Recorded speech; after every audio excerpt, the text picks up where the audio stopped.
আজকের রেসিপি মরশুমের নতুন ফুলকপি ও আলু দিয়ে ভোলা মাছের ঝোল। যে কোনো মাছ দিয়েই এই রান্নাটি করা যাবে।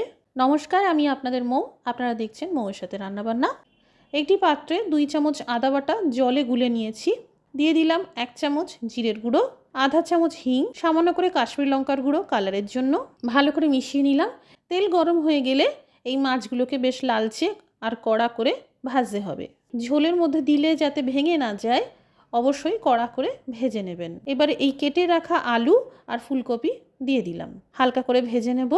আলু ফুলকপি ভাজা হয়ে গেল। এবার আঁচটা কম করে অবশিষ্ট তেলে ফোড়নে দিয়ে দিলাম কালো জিরে, থেতো করা 5 থেকে 6টা রসুনের কোয়া আর এই আদা মশলার মিশ্রণ। 3 থেকে 4 মিনিট মতন ভেজে নিতে হবে। দিয়ে দিলাম টমেটো পিউরি। এখানে 2টো টমেটোর ব্যবহার করা হয়েছে।